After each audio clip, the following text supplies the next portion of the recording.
చాలా సందర్భాల్లో మనం చూస్తాం. చట్టసభల్లో కొన్ని సందర్భాల్లో తీర్మానాలు చేస్తాం, కొన్ని సందర్భాల్లో బిల్లులను ఆమోదించి ఢిల్లీకి పంపుతాం. ఢిల్లీలో ఉండేటువంటి వాళ్ళందరూ కూడా పాలకవర్గం రాజకీయ కోణంలోనే నిర్ణయాలు తీసుకుంటుంది. రాష్ట్రం పంపినటువంటి ఆ బిల్లు కావచ్చు, ఆ తీర్మానం కావచ్చు, ఎదుటి పార్టీకి ఏ రకంగా ఉపయోగపడుతుంది, మా పార్టీకి ఏ రకంగా నష్టం కలుగుతుంది, ఇది చేయడం ద్వారా ఎటువంటి మంచి చెడులు ఉన్నాయన్నటువంటి బేరీజు వేసుకుంటాయి. అందుకనే రాజకీయ పార్టీల ఒత్తిడితో పాటు మనం దేశ స్వాతంత్ర పోరాటాన్ని చూసినా, తెలంగాణలో సాగినటువంటి చరిత్రాత్మకమైనటువంటి పోరాటాన్ని చూసినా, నాయకత్వంతో పాటు సమకాలీన సమాజం చూపించినటువంటి చైతన్యం, ఒత్తిడి అల్టిమేట్ గా సమస్యల పరిష్కారానికి పాలక వర్గాల మెడలు వంచి నిర్ణయాలు సానుకూలంగా రావడానికి కారణమవుతుంది. కాబట్టి అటువంటి ఒత్తిడి, అటువంటి ప్రయత్నం నిరంతరం సాగాలి అనేటువంటి విషయాన్ని మనవి చేస్తూ, తమిళనాడులో ఈ చైతన్యం దేశానికి ఆదర్శప్రాయమైనటువంటి చైతన్యం.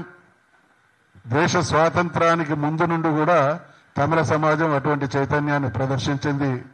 అటువంటి శక్తిగా ఎదిగింది కాబట్టే ఈరోజు దేశంలో కానీ రాష్ట్రాల్లో కానీ ఈ వర్గాలకు సంబంధించినటువంటి ప్రయోజనాలు అమలవుతా ఉన్నాయి. ఇక మనం చేసినటువంటి కులగన్న కావచ్చు, బీసీ రిజర్వేషన్లకు చట్టబద్ధత విషయంలో నేను ఆ మధ్యకాలంలో నా నేతృత్వంలో బీఆర్ఎస్ పార్టీకి సంబంధించినటువంటి ఒక కమిటీ డెలిగేషన్ మేము చెన్నై పోయి స్టడీ చేయడం జరిగింది. అక్కడ డెడికేటెడ్ కమిషనే కుల గణన కూడా వాళ్ళే, ఆ సర్వే కూడా వాళ్ళే చేసింది. దానివల్ల క్వశ్చన్ చేసేటువంటి అవకాశం లేకుండా అంబశంకర్ కమిటీ ఆ సిఫార్సుల్ని తూచా తప్పకుండా పార్లమెంటు ఆమోదించాల్సి వచ్చింది. వాళ్ళు 9th షెడ్యూల్లో చేర్చుకోగలిగారు. మన పక్కనటువంటి మహారాష్ట్ర కూడా ఇటువంటి ప్రయత్నం చేసింది. డెడికేటెడ్ కమిషన్ వేసింది, కానీ వాళ్ళు పంచాయతీరాజ్ డిపార్ట్మెంట్ ద్వారా సర్వే చేయించారు. దానివల్ల కొన్ని సమస్యలు వచ్చినాయి. అందుకనే అంటే ఇక్కడ ఇవన్నీ టెక్నికాలిటీస్. ఒకటి సాంకేతిక పరమైనటువంటి చిక్కులు, ఇబ్బందులు వేరు, చిత్తశుద్ధితో ఇవ్వాలనేటువంటి ప్రయత్నం వేరు. చిత్తశుద్ధితో ఇవ్వాలనేటువంటి ప్రయత్నం చేస్తే ఏ ప్రభుత్వం కూడా ఈ చిన్న విషయాలను పట్టించుకోదు. మరి పాలక వ్యవస్థకు అనేక రాజకీయ సమీకరణలు ఉంటాయి కాబట్టి ఏదో రకంగా వాళ్ళు ఆ ప్రయత్నం చేసేటువంటి ప్రమాదం ఉంటుంది. ఈ రాష్ట్ర ప్రభుత్వం ఒత్తిడి వల్ల కావచ్చు, చిత్తశుద్ధితో కావచ్చు తీర్మానం చేసింది, ఢిల్లీకి పంపింది. రాబోయే రోజులలో మనందరినీ కూడా ఇన్వాల్వ్ చేసే అవకాశం ఉన్నది. ఈ ఇన్వాల్వ్మెంట్ ప్రభుత్వంతో పాటు మనం కూడా బీసీల పక్షాన ఎస్సీ, ఎస్టీ, బీసీ సమాజాన్ని అంతా కూడా ఏకీకృతం చేసి ఇక్కడ ఉండేటువంటి ప్రజా ఒత్తిడి అండ్ రిజల్ట్ కు కారణం అవుతుంది. కాబట్టి ఆ దిశగా మన ప్రయత్నం నిర్విరామంగా కొనసాగాలి. అటువంటి ప్రయత్నంలో మేము చిత్తశుద్ధితో భాగస్వాములం అవుతాం అనేటువంటి విషయాన్ని మరొకసారి మనవి చేస్తూ, ఖచ్చితంగా గ్రామీణ ప్రాంతాల్లో ఈ రోజు కూడా చూస్తున్నాం.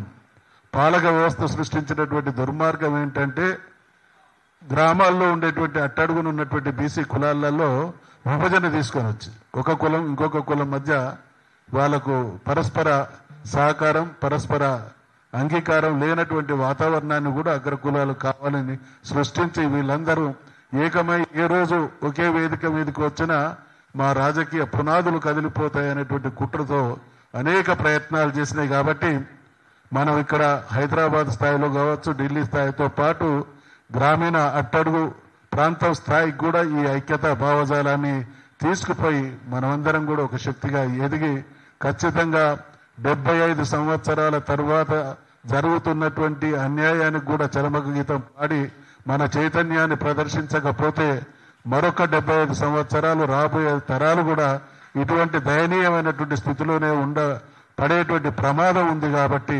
చేసినటువంటి ప్రయత్నం ద్వారా విజయం సాధిస్తే అది శాశ్వతంగా పరిష్కారం అవుతుంది.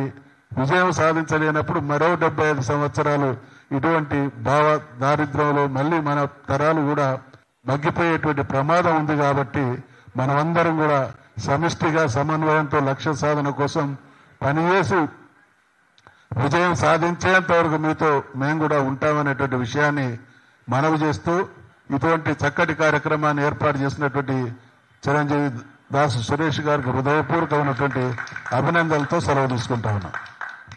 ధన్యవాదాలు సార్. అందరూ ఒకసారి చెప్పండి. ఎందుకంటే అనేక బిల్లులు ఆమోదించినటువంటి వాటిని